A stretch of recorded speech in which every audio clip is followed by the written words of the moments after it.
اس کے لیے میں نے آپ کے سامنے ذکر کی تھی ایک بات کہ دادا جی علیہ رحمت کے اساتذہ میں سے حضرت مولانا اشرف علی تھانوی صاحب رحمۃ اللہ علیہ بھی تھے، اور ہر کتاب حضرت نے ان سے شروع فرمائی تھی، اور یہ سمجھتے تھے کہ میری دنیا کی سب سے قیمتی دولت یہی تھی، دنیا کی سب سے قیمتی دولت، کہ اللہ تعالیٰ نے اتنی بڑی اتنی پیاری شخصیت کے ساتھ ایک نسبت جوڑ دی ہے۔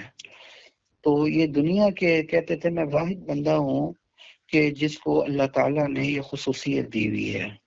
یہاں تک یہ آپ دیکھیں ان لوگوں کی نظر اور سوچ کہاں تک جاتی ہے، یہاں تک فرماتے تھے ایک تو کچھ چیزیں کچھ خصوصیات اللہ تعالیٰ نے مجھے ایسی عطا کی ہیں جس میں کوئی دوسرا میرے ساتھ شریک نہیں ہے۔ ایک تو یہ کہ ہر کتاب میں نے حضرت تھانوی علیہ رحمت سے بسم اللہ کی ہے، اس میں دنیا کا کوئی بندہ میرے ساتھ شریک نہیں اتنی بڑی دولت کے اندر۔ اور دوسرا یہ کہ حضرت تھانوی کے 2 تھپڑ بھی مجھے لگے تھے، اس میں بھی کوئی اور شریک نہیں ہے میرے ساتھ۔ اور وہ تھپڑ لگے، میں نے پھر پوچھ لیا، میں نے کہا ابا جی وہ کیسے لگے اور کس وجہ سے لگے؟ تو فرمانے کو اس وقت تو میں چھوٹا تھا، 8-9 سال عمر ہوگی، 9-10 سال کا ہوں گا، اس وقت سے ہمارے پردادا جی ان کو حضرت کی مجلسوں میں لے کر جایا کرتے تھے۔ کہنے لگے ایک دفعہ ابا جی حضرت سے کہنے لگے حضرت یہ ایک بات تو بتلائیں، وہ یہ کہ جنت میں انشاءاللہ اللہ تعالیٰ اگر لے جاتے ہیں تو وہاں بھی یہ مجلس ہوگی یا نہیں ہوگی؟ جیسے بھی یہاں مجلس ہوتی ہے، حضرت کا بیان ہوتا ہے اور ہم سارے اکٹھے ہوتے ہیں، نشست لگتی ہے، کیا یہ جنت میں بھی یہ مجلس ہوگی یا نہیں ہوگی؟ اور جس جنت میں یہ مجلس نہ ہو، یہ حضرت کی مجلس نہ ہو، اس جنت کا مزہ پھر تھوڑا کرکرا ہی رہے گا۔ تو حضرت تھانوی نے سن کر فرمایا دیکھو تم نے پڑھا نہیں قرآن مجید میں کہ وَلَكُمْ فِيهَا مَا تَشْتَهِي أَنفُسُكُمْ، جو چاہو گے ملے گا، اور جنت میں جو مانگو گے ملے گا۔ تو پھر اگر ہم یہ مجلس مانگیں گے انشاءاللہ اللہ تعالیٰ ادھر مجلس قائم کر دیں گے، ہم سے کوئی کٹے کروا دیں گے، اللہ کے لیے کیا مشکل ہے، اللہ کی بات تو غلط نہیں ہو سکتی۔ اتنا پیار تھا اپنے شیخ اور اپنے پیر کے ساتھ، اور ایسا ان کے اوپر اعتماد تھا ہمارے پردادا جی کا اپنے شیخ کے اوپر کہ ایک دفعہ دادا جی کہتے ہیں میری تو بھی داڑھی بھی نہیں آئی، بہت چھوٹی عمر کی جب میں عالم بن گیا، تو حضرت تھانوی علیہ رحمت سے ایک دفعہ دعاؤں کی درخواست کی پردادا جی نے کہ دیکھو یہ اچھلتا کودتا رہتا ہے، پڑھائی کے اوپر پورا فوکس نہیں کرتا، توجہ نہیں کرتا، تو حضرت اس کے لیے ذرا تھوڑی سی دعا فرما دیں۔ تو حضرت کی زبان مبارک سے یہ جملہ نکلا مولوی عبید اللہ کی فکر چھوڑ دو، یہ بھاگتے دوڑتے عالم بن جائے گا۔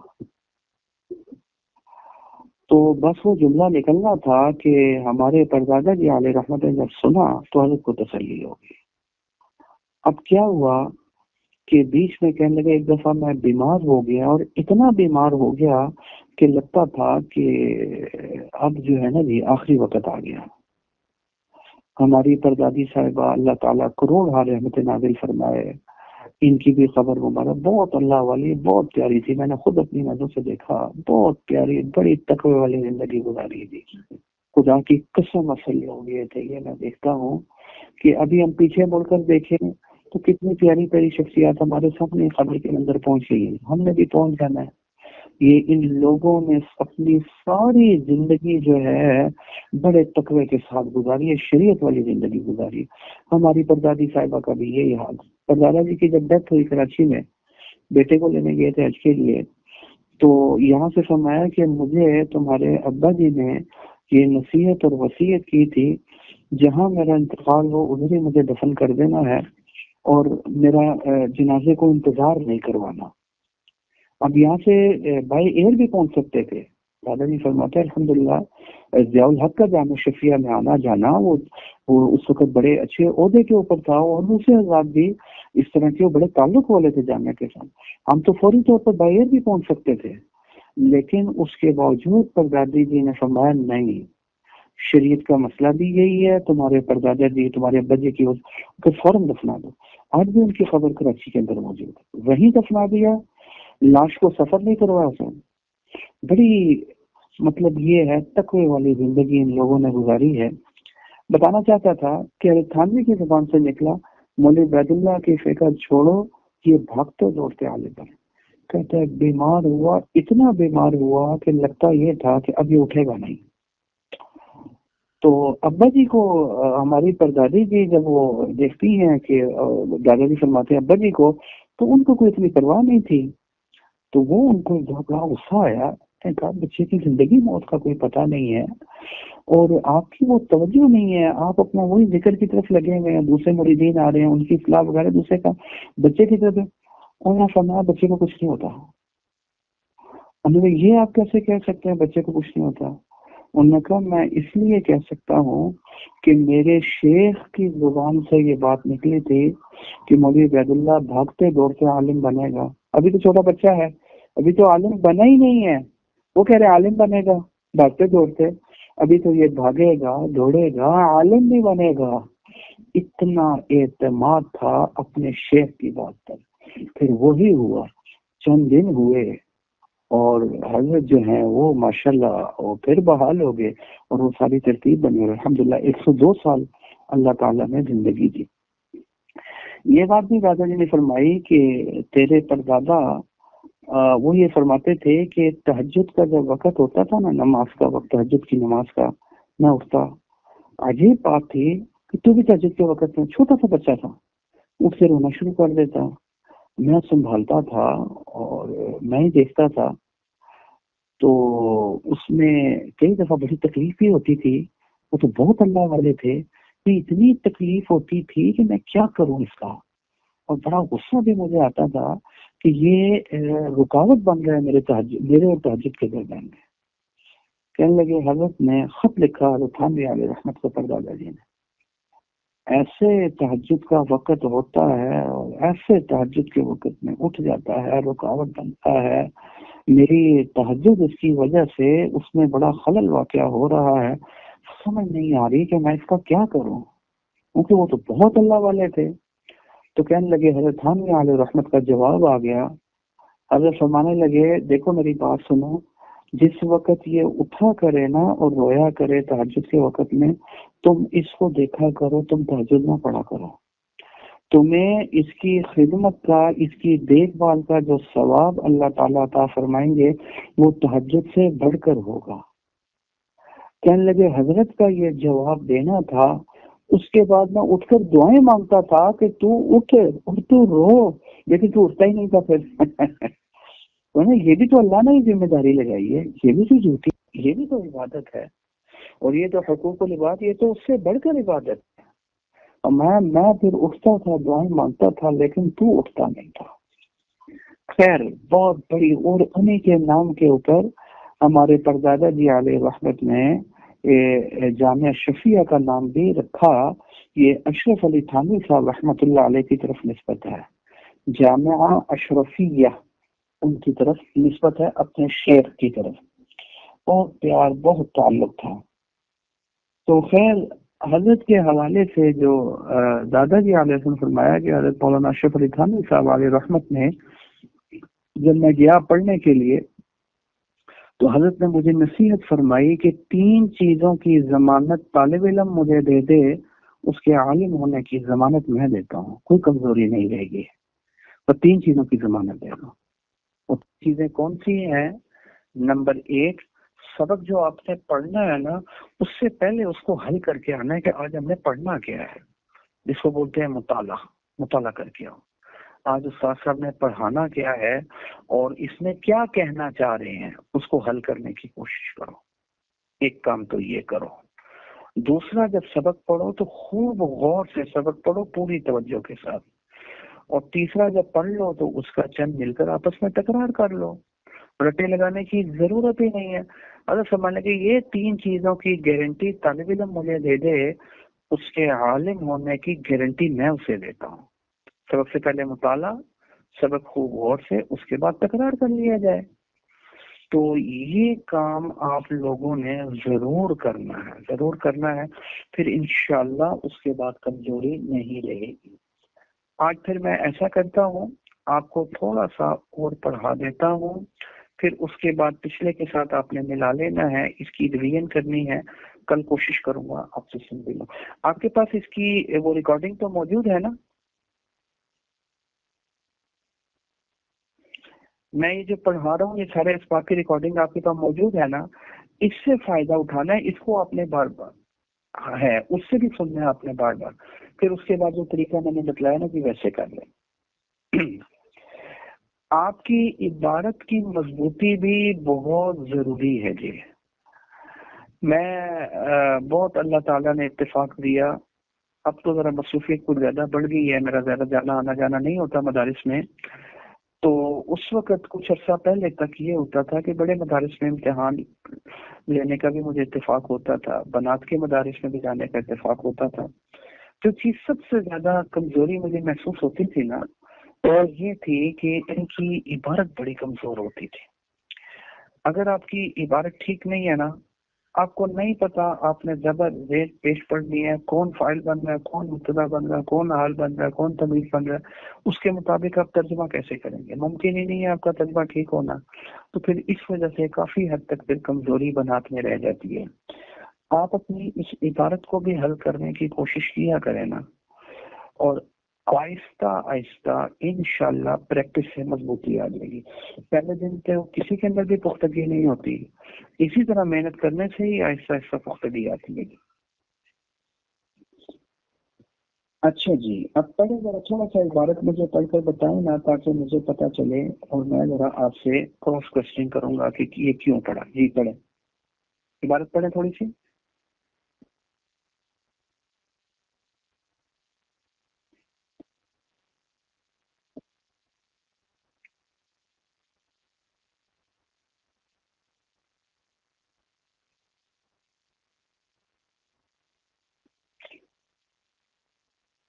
نہیں نہیں نہیں، آج کا سبق جہاں سے ہم نے پڑھنا ہے وہ پڑھنا ہے.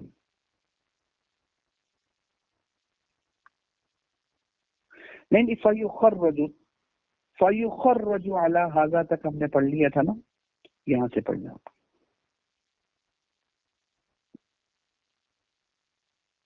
ہم نے جمعرات کو جہاں تک پڑھا تھا نا، یہ فَيُخَرَّجُ تک پڑھا تھا. فَيُخَرَّجُ عَلَى هَذَا ملا؟ سب کو مل گیا؟ فَيُخَرَّجُ عَلَى هَذَا. جی پڑھیں.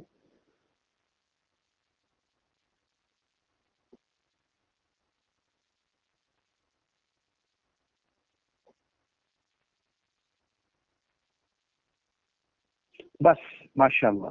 ادھر ایک منٹ رک جائیں. یخرج مجہول کا صیغہ ہے، مضارع مجہول ہے، اور خرج کا معنی نکلنا، اور خرج کا مطلب ہوتا ہے نکالنا. اس کا خاصہ ہوتا ہے کہ یہ باب تفاعل میں جا کر لازمی متعدی بن جاتا ہے.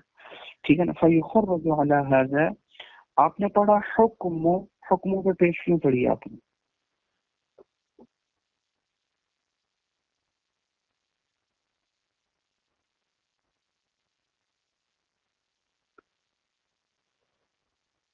پہلے یخرج فعل ہے نا اور مجہول ہے، تو حکموں پہ پیش کیوں پڑھی ہے؟ فعل کے بعد کیا چیز آتی ہے؟ فعل مجہول کے بعد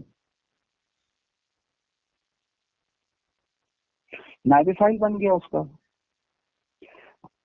ٹھیک ہے نا؟ اور الرجعتی کے نیچے آپ نے زیر پڑھی ہے، کیوں پڑھی ہے زیر؟ یہ بتائیں مجھے.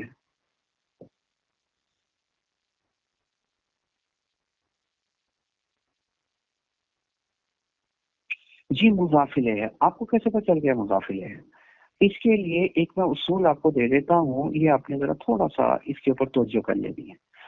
جہاں بھی دو اسم آ رہے ہونا اور دوسرے اسم پہ الف لام داخل ہو اور پہلے پہ داخل نہ ہو، وہ عام طور پر مضافلہ ہی ہوتے ہیں. ٹھیک ہو گیا؟ تو اب دیکھیں نا، حکم یہ بھی اسم ہے، اس پر الف لام نہیں ہے. الرجعتی اس پر الف لام داخل ہے. موصوف صفت ہو نہیں سکتے کیونکہ اس میں تو دونوں پہ الف لام ہونا چاہیے تھا. تو اب جب مضافلہ ہے تو ترجمہ کیا کریں گے؟ یخرج کا معنی نکالا جائے گا، اعلی ھذا، ھذا معنی اعلی معنی پر، ھذا معنی نکالا جائے گا اسی پر. رجوع کا حکم مضاف مضافلہ ہے نا، وہاں سے مضافلے سے شروع کریں گے، بیچ میں کاکے کی آگے اسی پر نکالا جائے گا رجوع کا حکم. فی الحیضۃ، الثالثتی، الحیضتی کے نیچے زیر کیوں پڑی ہے؟ فی ہے، اور الثالثتی کے نیچے زیر کیوں پڑی ہے؟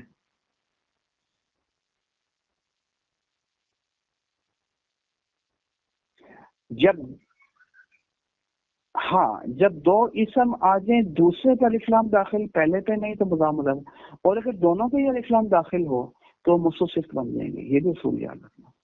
اب الحیضۃ الثالثہ میں دونوں پہ الف لام داخل ہے تو یہ کیا بن جائیں گے؟ موصوف صفت بن جائیں گے.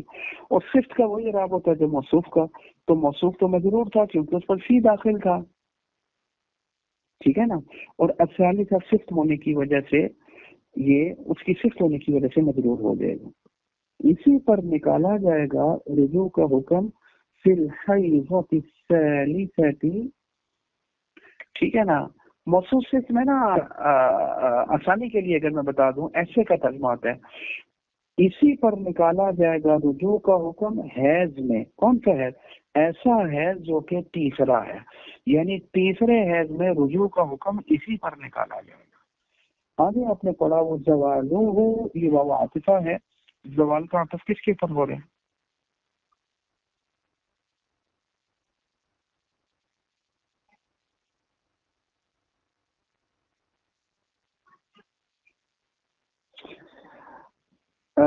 اس کا عطف ہو رہا ہے حکموں پہ، حکم الرجع پہ. اب یہ معطوف ہو گیا اور معطوف علیہ ہو، حکم کے اوپر عطف ہو رہا ہے، ٹھیک ہے نا. حکم پیش ہے تو اب دیکھیں نا، اب معطوف کا مطلب یہ ہوتا ہے کہ اس کو اٹھا کر آپ اس کی جگہ کے اوپر رکھ دو. عطف کا لغوی مطلب موڑنا. جب ہم نے کہا اس کا زوال کا عطف حکم کے اوپر ہو رہا ہے تو اس کو موڑ کر اس کی جگہ پر رکھ دو. تو اس سے پچھلی عبارت اس کے ساتھ ٹکرائے گی. اب یہ ہو جائے گا فَيُخَرَّجُ عَلَى هَذَا زَوَالُهُ، زوال رجوع کا حکم بھی اسی پر نکالا جائے گا. یہ ترجمہ ہو گیا. اب دیکھو یہ چیزیں اگر آپ کو نہیں پتا آپ کے لیے ترجمہ کرنا مشکل ہوگا. سمجھ آ رہی ہے نا؟ رٹا لگائیں گی 4 دن بعد بھول جائے گا. ٹھیک ہو گیا نا جی. آگے وہ تو صحیح پڑھے.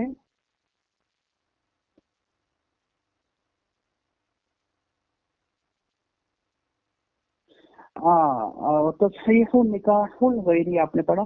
جب 3 اسم آ جائے نا، یہاں 3 آ گئے، ایک تصحیح نکاح اور آخری پر تیسرے پر اسلام داخل ہو، پھر آپ نے یاد رکھنا یہ تینوں ہی مضاف مضافلے ہوں گے. آپ پڑھیں گے نا وہ تصحیح ہو، اب تیسرے پر اسلام داخل ہو گیا.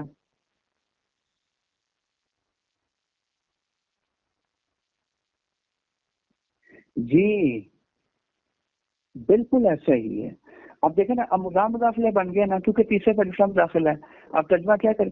اب اس کا تصحیح کا عطف بھی حکموں پر ہو رہا ہے، ٹھیک ہے نا.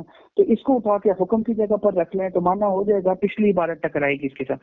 فَيُخَرَّجُ عَلَى هَذَا تَصْحِيحُ نِكَاحِ الْغَيْرِ، تو اسی پر نکالا جائے گا حکم کسی غیر کے ساتھ نکاح کا صحیح ہونا بھی اسی اصول پر نکالا جائے گا. وہ ابطالوہ، اور اس کا غیر کے ساتھ نکاح کا غیر صحیح ہونا، باطل ہونا، وہ بھی اسی طرح نکالا جائے گا. ابطال کا تو صحیح پر ہو جائے گا. آگے پھر وہ حکم الحبس، دوسرے پر اسم داخل، پہلے پہ نہیں، مضاف مضافلے. حبس کا حکم والاطلاق، الحبس اور اطلاق کا حکم، حبس پر حکم، والمسکن والانفاق والخلع والطلاق، ان سب کا حکم یہ عطف جو ہے نا حبس پر ہو رہا ہے. آگے کیا پڑھوں گا میں والطلاق کے بعد؟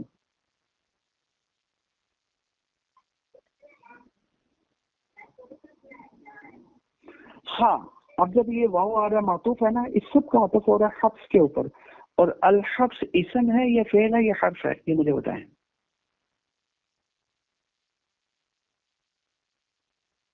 ہاں جی اسم ہے نا. تو جب معطوف اور معطوف علیہ کا ایک کو ایک جیسا ہونا چاہیے.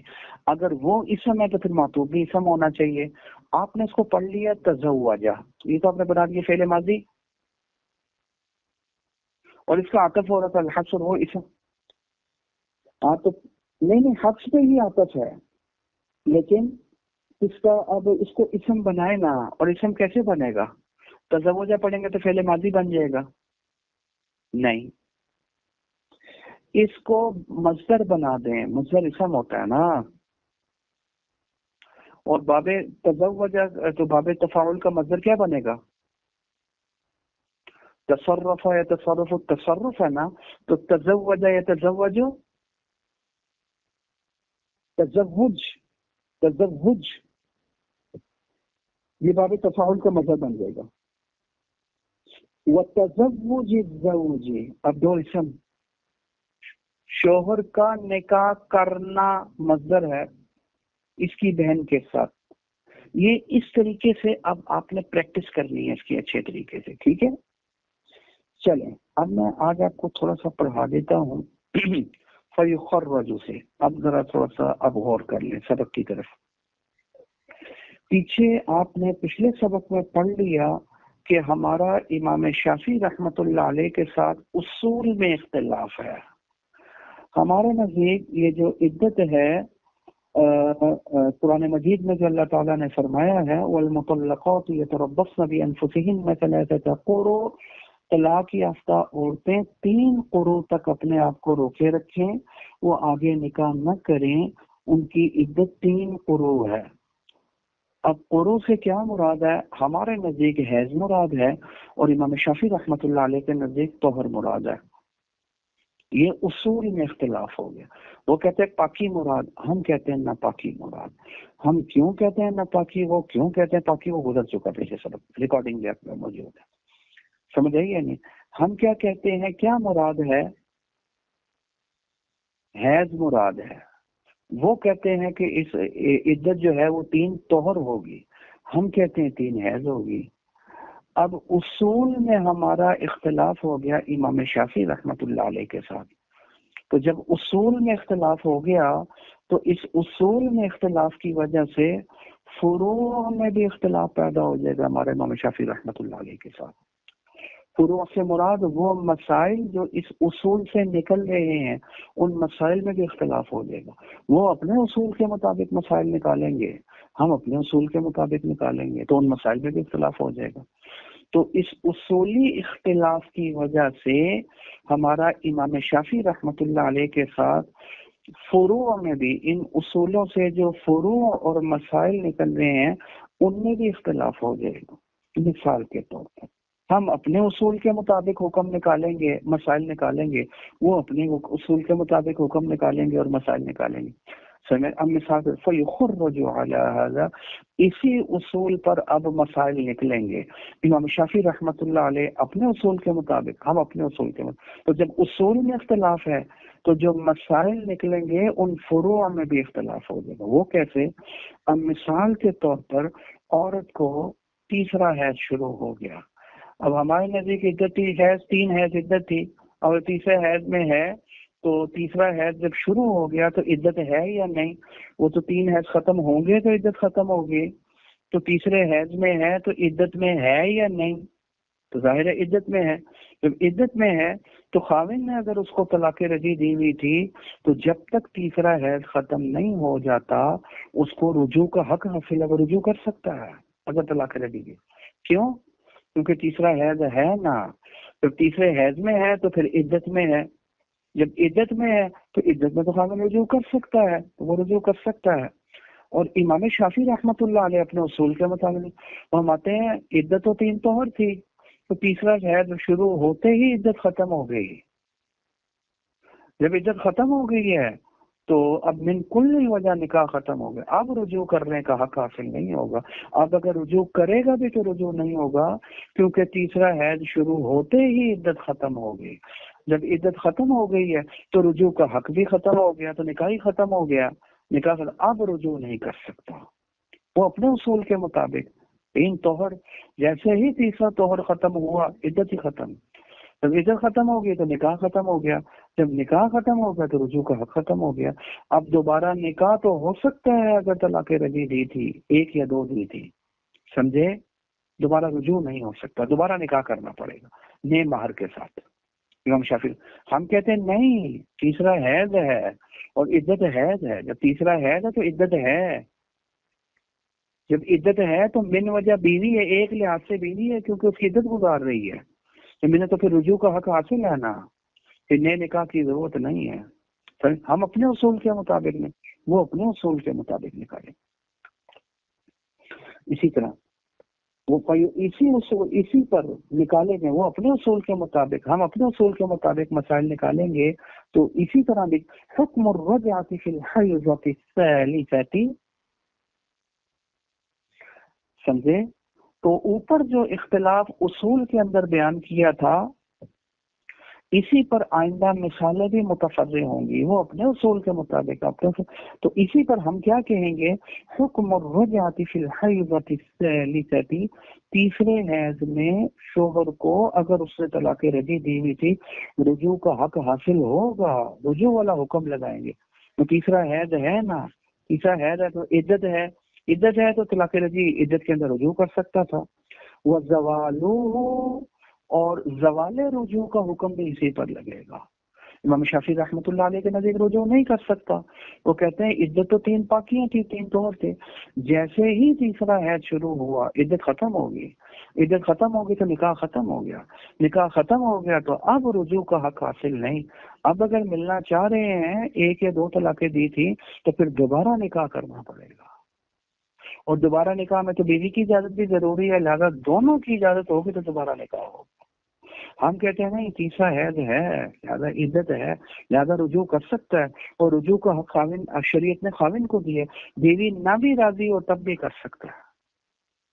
وہ کہتے ہیں نہیں، تیسرا ہے شروع، عدت ختم، نکاح ختم، اور نیا نکاح کرنے کے لیے بیوی کی اجازت خاوند کی بھی ضروری ہے، خالی رجوع کافی نہیں کیونکہ عدت ہی ختم ہو چکی ہے. یہ امام شافعی رحمۃ اللہ علیہ فرماتے ہیں. ایک تو اس مسئلے میں اختلاف ہو گیا، اور دوسرا وہ تصحیح نکاح الغیر. ہم کیا کہتے ہیں؟ جیسے ہی تیسرا حیض شروع ہوا، ہم کہتے ہیں تیسرا حیض شروع ہوا، عدت ہے نا، اور عدت میں من وجہ یہ اپنے خاوند کی بیوی ہے، ایک لحاظ سے اپنے خاوند کی بیوی ہے، آگے نکاح نہیں کر سکتی جب تک عدت نہ گزر جائے. ابھی نکاح ختم نہیں ہوا، ابھی عدت میں ہے. تیسرا حیض شروع ہوا تو عدت میں ہے، تو عدت میں ہے تو من وجہ بیوی ہے، ایک لحاظ سے بیوی ہے. جب من وجہ بیوی ہے تو اس کی بیوی ہوتے ہوئے تیسرے حیض میں آگے کسی اور بندے کے ساتھ نکاح نہیں کر سکتی، یہ تو حرام ہو جائے گا، یہ تو نکاح پر نکاح شمار ہوگا. تو عدت میں ہے، عدت میں ہے تو من وجہ بیوی ہے، اس کی بیوی ہوتے ہوئے دوسرے کے ساتھ نکاح نہیں کر سکتی. امام شافعی رحمۃ اللہ علیہ فرماتے ہیں نہیں، تیسرا حیض شروع ہو گیا، عدت ختم ہو گئی، کیونکہ عدت تو 3 طور تھی، عدت ختم ہو گئی تو نکاح ختم ہو گیا، نکاح ختم ہو گیا تو آزاد ہوگی، آزاد ہو کسی اور کے ساتھ بھی نکاح کرے گی، نکاح ہو جائے گا شرعی طور پر. وہ اپنے اصول کے مطابق کہ عدت 3 طہر ہیں، ہم اپنے اصول کے مطابق عدت 3 ہے. تو اسی پر یہ مثال بھی ہے. اس مسئلے میں بھی اختلاف ہو گیا، کیا تیسرے حیض میں یہ عورت، یہ خاتون دوسرے بندے کے ساتھ نکاح کر سکتی؟ نکاح صحیح ہوگا یا نہیں ہوگا؟ ہمارے نزدیک صحیح نہیں، عدت ہے، اور عدت میں ہے تو من وجہ بیوی ہے، تو من وجہ اس کی بیوی ہے پہلے بندے کی، تو اس کی بیوی ہوتے ہوئے دوسری جگہ نکاح نہیں کر سکتی. وہ کہتے ہیں نہیں، عدت ختم ہو گئی، عدت تو طور تھی، عدت ختم ہو گئی تو نکاح ختم ہو گیا، نکاح ختم ہو گیا تو بیوی ہونا ختم ہو گیا پہلے بند. جب بیوی ہونا ختم ہو گیا تو آزاد ہو گئی، دوسرے بندے کے ساتھ نکاح کر سکتی ہے. وہ اپنے اصول کے مطابق، ہم اپنے اصول کے مطابق. یہ آگے نا، غیر کے ساتھ نکاح کا صحیح ہونا یا اس کا باطل ہو، اور اس کا باطل ہونا، وہ بھی اسی اصول، ہم اپنے اصول کے مطابق. غیر کے ساتھ نکاح باطل ہے تیسرے حیض کے اندر، وہ کہتے ہیں نکاح صحیح ہو جائے گا صحیح، کیونکہ عدت گزر گئی، نکاح ختم. ہم کہتے ہیں عدت نہیں گزری، من وجہ بیوی نہیں کر سکتی. یہ دوسرے مسئلے. اسی طرح اس مسئلے میں بھی اختلاف ہو جائے گا، اس اصولی اختلاف کی وجہ سے تیسرا اس مسئلے میں بھی اختلاف ہو جائے گا. ہم اپنے اصول کے مطابق چلیں گے. وہ کیا کہ جیسے ہی تیسرا حیض شروع ہوا، سمجھے، تو اب کیا یہ خاتون کہتی ہے میں نے ذرا انارکلی جانا ہے شاپنگ کرنے کے لیے، میں نے باہر جانا ہے، بندہ روک سکتا ہے؟ نہیں روک سکتا. ہمارے نزدیک تیسرا حیض ہے، تیسرا حیض ہے تو بھی عدت ہے، عدت ہے تو من وجہ بیوی ہے، بیوی ہے تو اپنی بیوی کو روک سکتا ہے کیونکہ ایک لحاظ سے تو بیوی. وہ کہتے ہیں نہیں، تیسرا حیض شروع ہو گیا، عدت ختم ہو گئی، عدت ختم ہو گئی، نکاح ختم ہو گیا، نکاح ختم ہو گیا، آزاد ہو گئی، اجنبیہ بن گئی. اب اجنبیہ کو تو نہیں روک سکتا کہ تو بازار کیوں جا رہی ہے کیوں نہیں جا رہی. وہ اپنے اصول کے مطابق 3 طہر، اور جب 3 طہر عدت جیسے ہی تیسرا حیض شروع ہوا تو کیا ہو گیا، وہ عدت ختم ہو گئی. تو اب وہ نکاح ختم، لڑکی آزاد ہو گئی، اجنبیہ بن گئی، تو اجنبیہ کو تو نہیں روک سکتا. ہمارے نزدیک نہیں، تیسرا حیض ہے تو عدت ہے، ابھی عدت ہے تو من وجہ بیوی ہے، نکاح ختم نہیں ہوا، رجوع کر سکتا ہے. جب بیوی ہے تو اپنی بیوی کو تو جانے سے روک سکتا ہے، یہ جانے سے روک سکتا ہے عدت کے اندر. یہ بھی اسی پر اختلاف نہیں، ہمارے نزدیک روک سکتا ہے. وہ حکم الحق روک سکتا ہے نہیں روک سکتا، ہمارے نزدیک روک سکتا ہے. والاطلاقی، اور اسی سے روکنے کا حکم اور چھوڑنے کا حکم کہ اس کو بعد جانے سے چھوڑ دے، آزاد چھوڑنا. وہ کہتے ہیں جیسے ہی تیسرا ہے عدت ختم تو نکاح ختم تو اجنبیہ بن گئی، اب اس کو آزاد چھوڑ دے، اب اس کو روکنے کا حق ہی نہیں ہے. ہم کہتے ہیں نہیں، تیسرا حیض ہے، عدت ہے، لہذا من وجہ بیوی ہے تو اس کو جانے سے روک سکتے ہیں. ہم یہ کہیں گے وہ اپنے اصول کے مطابق. اسی طرح تیسرا حیض ہے، عدت ہے، لہذا من وجہ بیوی ہے، تو جب بیوی ہے تو عدت کے اندر اس کے ذمے مسکن مانا سکنا، اس کو رہائش دینا بھی ضروری ہے. جیسے بیوی کو رہائش دینا ضروری ہے، عدت میں بھی من وجہ بیوی ہی ہے، رہائش دینا ضروری ہے. امام شافعی رحمۃ اللہ علیہ اپنے اصول کی کہتے ہیں نہیں، تیسرا ہے شروع، عدت ختم، کیونکہ عدت تو 3 طہر تھی، عدت ختم، لہذا نکاح ختم تو بیوی ہونا ختم. جب بیوی ہونا ختم تو بیوی کو سکنا اور رہائش دینا ضروری، تو بیوی ہے ہی نہیں ہے، اس کو رہائش دینا بھی ضروری نہیں. تیسرے حیض میں امام شافعی ہمارے نزدیک ضروری ہوگا. اسی طرح والانفاق، اس میں بھی اختلاف ہو گیا، خرچہ دینا. کام کیا کہتے ہیں، تیسرا حیض ہے، ابھی عدت ہے تو من وجہ بیوی ہے تو بیوی کو تو خرچہ دینا ضروری ہے، کھانے پینے کا خرچہ دینا، نان نفقہ وہ ضروری ہے. وہ کہتے ہیں نہیں، تیسرا ہے شروع، عدت ختم، نکاح ختم تو اجنبیہ بن گئی، تو اجنبیہ کو خرچہ دینا تو اس کے ذمہ ضروری نہیں ہے، تیسرے حیض میں کوئی ضروری نہیں. امام شافعی رحمۃ اللہ علیہ اپنے والخلع، اسی طرح خلع کا حکم بھی اسی طرح نکلے گا. سمجھے، خلع بھی تو ایک طلاق ہی ہے نا. تیسرا ہے شروع ہو گیا، ہم کہتے ہیں ابھی عدت ہے تو من وجہ بیوی ہے، ابھی پہلے اس نے ایک طلاق دی تھی نا، تیسرا ہے شروع ہو گیا تو عدت ہے نا کہ من وجہ بیوی ہے یا نہیں ہے، من وجہ بیوی بھی ہے. اب اگر یہ خلع کر لیتے ہیں تیسرے حیض میں، یہ دوسری طلاق بھی ڈل جائے گی. بامی رضامندی سے اگر خلع کر لیتے ہیں، وہ کہتی ہے مجھے خلع چاہیے، تو میری جان چھوڑ دے، پیسے لے لے میرے سے، یا میں تجھے مہر چھوڑتی ہوں، مجھے پکی طرح خلع دے دے، تو زیادہ ہی تنگ آئی ہوگی. اس نے کہا ٹھیک ہے مجھے منظور ہے جی. سمجھ آ رہی ہے نہیں آ رہی، یہ دوسری طلاق ڈل جائے گی. یہ خلع بھی تو طلاق ہے. امام شافعی رحمۃ اللہ علیہ فرماتے ہیں نہیں، تیسرا حیض شروع ہو گیا، عدت ختم تو نکاح ختم، جب نکاح ختم تو بیوی نہیں تھی تو خلع کہاں سے، وہ لغو اور ضائع چلا گیا. خلع تو طلاق ہے، اور طلاق کا محل بیوی ہے، تو بیوی ہی نہیں رہی، نکاح ہی نہیں رہا، عدت ہی ختم ہو گئی، تو کسی لحاظ سے بھی بیوی نہیں، اگر خلع لغو چلا جائے گا. اسی طرح اس مسئلے میں بھی اختلاف ہو جائے گا. وتزوج الزوج بأختها، یہ تزوج سے عطف نکاح پر ہوگا تو اب عبارت کیا ہوگی، وتصحیح تزوج الزوج بأختها. تیسرا حیض شروع، ہمارے نزدیک عدت ہے تو من وجہ بیوی ہے. جو بیوی ہے تو اس بیوی کے ہوتے ہوئے اس کی بہن کے ساتھ نکاح حرام ہے، حرام. اللہ قرآن مجید میں کیا فرماتے ہیں، وَأَن تَجْمَعُوا بَيْنَ الْأُخْتَيْنِ، حرام کر دیا گیا تم پر 2 بہنوں کو جمع کرنا. تو اب تیسرے طلاق بھی، تیسرا حیض چل رہا ہے، تو تیسرا حیض ہے تو عدت ہے تو من وجہ بیوی ہے، تو اس کی بیوی ہوتے ہوئے اس کی بہن کے ساتھ نکاح کرنا تیسرے حیض میں حرام ہے، حرام. اور امام شافعی رحمۃ اللہ علیہ کیا فرماتے، کہتے ہیں نہیں، تیسرا حیض شروع ہوا، عدت ختم ہو گئی، عدت ختم تو نکاح ختم تو بیوی ہونا ختم، تو ختم ہو گیا تو اب اس کی بہن کے ساتھ نکاح کر سکتا ہے، کیونکہ 2 بہنوں کو جمع کرنا ایک نکاح میں لازم نہیں ہے، تو نکاح تو ختم ہو چکا ہے. ہمارے نزدیک عدت ہے، اگر بن وجہ نکاح بیوی ہے، نکاح ابھی باقی ہے، پوری طرح ختم نہیں ہوا. بہن کے ساتھ تیسرے حیض میں نہیں کر سکتا، ان کے نزدیک کر سکتا ہے کیونکہ عدت ہی ختم ہو گئی، نکاح ہی ختم ہو گیا. اب اگر بہن کے ساتھ بھی کر لے گا، دو بہنوں کو جمع کرنا لازم نہیں آئے گا. ہمارے نزدیک حرام، ان کے نزدیک جائز حلال، کتنا فرق پڑ گیا. اس اصول کی وجہ سے ان مسائل وہ اپنے اصول کے مطابق نکالتے جائیں گے کہ 3 طہر عدت ہے، ہم اپنے اصول کے مطابق نکالیں گے 3 حیض عدت ہے. اسی طرح اس مسئلے میں بھی اختلاف ہوگا. وہ اربع سواہا، تیسرا حیض شروع، ابھی تیسرے حیض میں عدت ہے تو من وجہ بیوی ہے، تو من وجہ بیوی ہے تو اس کے علاوہ 4 لڑکیوں کے ساتھ نکاح نہیں کر سکتا، تو 5 ہو جائیں گی.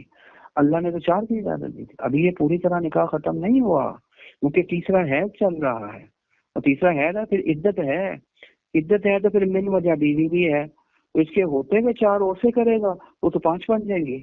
وہ کہتے ہیں نہیں، جیسے ہی تیسرا حیض شروع ہوا عدت ختم تو نکاح ختم تو اس کا بیوی ہونا ختم تیسرے حیض میں.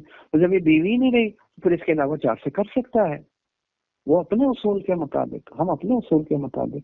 اور آخری وَأَحْكَامِ الْمِيرَاثِ مَعَ كَثْرَةِ تَعْدَادِهَا، میراث کے مسائل جن کی تعداد بہت زیادہ ہے، اس اصول کی وجہ سے ان مسائل میں بھی اختلاف ہو جائے گا. وہ اپنے اصول کے مطابق، ہم اپنے اصول کے. ہم کیا کہتے ہیں، اگر خاوند نے طلاق رجی دی تھی، 3 نہیں دی تھی، بین بھی نہیں دی تھی، اور تیسرا حیض شروع ہو گیا، سمجھے، اور فرض کر لو تیسرے حیض میں خدا نخواستہ خاوند کا انتقال ہو گیا، اس نے رجوع نہیں کیا تھا کہ اس کا انتقال ہو گیا، اب انتقال ہو گیا، تیسرا حیض چل رہا ہے.